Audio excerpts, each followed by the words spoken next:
एकदा ना संपदाताई घरी आली आणि तिच्या मागोमाग वच्छी आत्या पण आल्या. आणि मग दोघी काय म्हणाल्या? वच्छी आत्यांनी आल्या आल्या विचारलं की संपदाने तुम्हाला ललिताचं खरं रूप दाखवलं की नाही.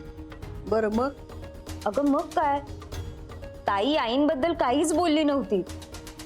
उलट तिने सगळ्यांना असं सांगितलं होतं की वच्छी आत्यांनी ह्या घरात भांडणं लावण्यासाठी 5 लाख रुपये तिला दिले.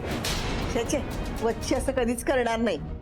ते मलाही माहिती आहे, पण ताईने आत्यांनी दिलेला चेक दाखवला.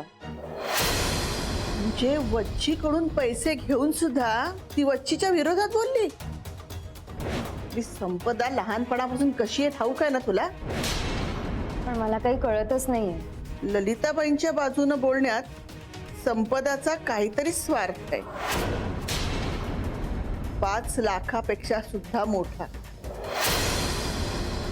आणि तो तुला शोधून काढायचा आहे.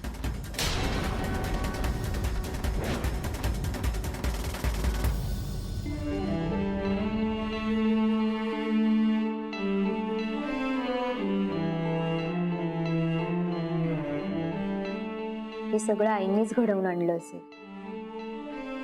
कदाचित त्याच असतील या घटनेच्या मागे.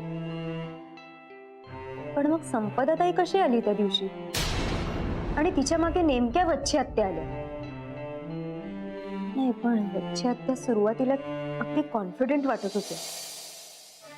त्या म्हणाल्या पण होत्या की ललिताचं खरं रूप कळलं ना तुम्हाला. मग ताईने तर त्या दिवशी आईंची बाजू घेतली होती. हा, पण ते कळल्यावर वच्छी आत्या बिथरल्या होत्या. इथेच काहीतरी पाणी मुरतंय. ताई कशी आली या प्रकरणात? सगळ्या प्रश्नांचा रोग ताईच्या दिशेनेच.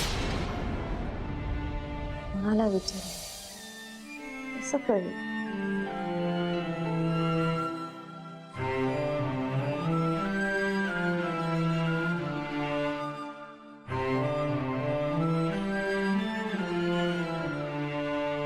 शंभर वर्ष आयुष्य येईल.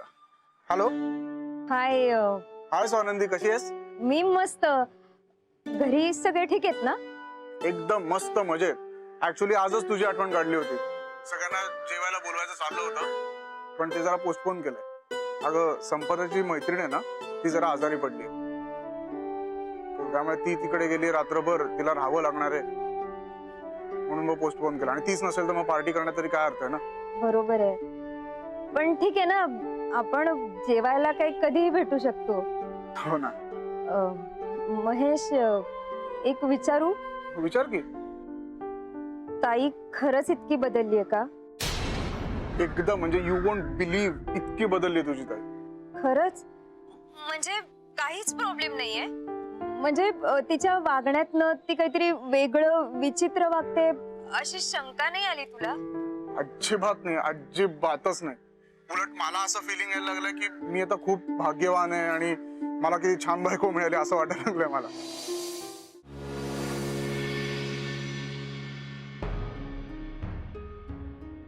तुला संपदाबद्दल जी शंका येत होती ना, ती खोटी हे सांगताना मला इतका आनंद होत होता. पण तासाभरात काय बघायला मिळालं. कारण महेश, मला एक कळत नाहीये, आपल्या आजारी मैत्रिणीला भेटायला जाताना कुणी असा ड्रेस घालून का जाईल? आणि ताई नेहमी असे कपडे घालणाऱ्यातली नाहीये. नाही, मला त्या ड्रेस घालण्यावर काहीच वाटलं नव्हतं, पण त्याच्यावर तिने जो नेहमीचा ड्रेस घातला ना, ते जरा ऑड वाटलं. तिच्याकडनं काय अपेक्षा करायची म्हणा आता? ती स्वतः तशीच आहे, आतून एक बाहेरून दुसरी. पण मला सांग, तिचा संशय तुला का आला? मी हे तुला कधीच सांगणार नव्हते, पण आता सांगायलाच हवं. माझ्या सासरी काही दिवसांपूर्वी खूप मोठा तमाशा झाला आणि संपदाताईने त्यात वच्छी आत्याने इन्व्हॉल्व केलं. पण तुमच्या घराच्या भांडणात संपदा होती? हो ना. तिने माझ्या सासूबाईंना असं सांगितलं की वच्छी आत्यांनी तिला 5 लाखांचा चेक दिलाय आमच्या घरात भांडणं लावण्यासाठी. म्हणजे मी जेवढं वच्छी आत्यांना ओळखतो तेवढं मला नाही वाटत वच्छी आत्या असं वागते. हो, ते असं नाहीच वागणार, पण त्यांनी दिला होता ताईला चेक. ताईने स्वतः मला तो चेक दाखवला. त्यामुळे वच्छात्या सरळ सरळ दोषी ठरल्या. अरे पण माहित नाही, मला तरी असं वाटतं या प्रकरणात असं काहीतरी आहे ना जे जे आपल्याला नाही माहित. आणि वच्छात्या भांडणं लावण्यासाठी चेक वगैरे देणारच नाही एवढी खात्री आहे मला. नाही पण मग चेक कशाला दिला? चेक ना वेगळ्या कारणासाठी दिला असेल आणि ताई वेगळीच कारणं सांगते. सॉरी टू से, पण मला आता ताईवर अजिबात विश्वास नाही. बरं तिने तो चेक कॅश केला का? नाही, तिने आम्हाला चेक दाखवला होता आणि तसंही ती वच्छात्यांच्या विरोधात बोललीये, त्यामुळे चेक कॅश करण्याचा प्रश्नच येत नाही. महेश, प्लीज हे ओढं सोडवण्यासाठी मला मदत कर. हो, म्हणजे मी प्रयत्न करेन, कारण मला ना आता हे सगळं संशयास्पद वाटायला लागलंय. अरे हा, तेच म्हणतोय, ही बाई गेली काही दिवस इतकी शॉपिंग करत सुटलीये. म्हणजे 4 दिवस आम्ही आउटिंगला गेलो होतो ना, तेव्हा या बाईने आवाजच्या सवा खर्च केलाय. रे महेश, एक मिनिट. जर वच्छात्यांनी दिलेला चेक तिने कॅश केलाच नाहीये, मग इतके पैसे कुठून आले तिच्याकडे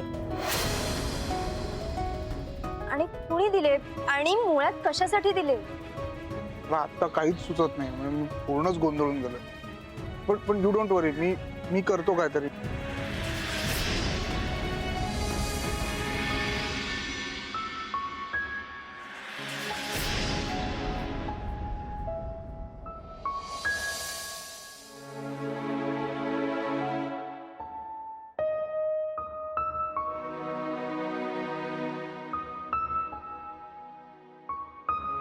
वच्छी आत्या, येऊ का? काय ग? जरा महत्वाचंच काम होतं. माझी नणंद आली आहे, त्यांच्या मुलीसाठी ना चांगलं स्थळ बघायचं. तर मी त्यांना म्हटले, आमच्या वच्छी आत्या आहेत की चांगलं स्थळ बघायला. मी बघणार ना तिच्यासाठी चांगलं स्थळ? नाही बाई, मी आता लग्न जुळवण्याची कामं बंद केली. वच्छी आत्या, अहो तुमच्याकडे पाहूनच तर हिंमत येते आम्हाला. नाही ग मंजुळा, खूप दगदग होते बाई. वच्छी आत्या, एक काम करा ना, तुम्ही काही दिवस आराम करा आणि पुन्हा नव्याने हे काम चालू करा. पण सोडू नका हो हे काम, खूप पुण्याचं काम आहे. मी आता जाते, तुम्ही या गोष्टीवर विचार करा. हा, परत निवांत बोलू आपण या विषयावर. मी जाते आता. कसलं ग बाई पुण्याचं काम, पापाची धनीन झाले ग मी. ललिताचा माज उतरवण्यासाठी माझ्या स्वानंदीचा बळी दिला मी.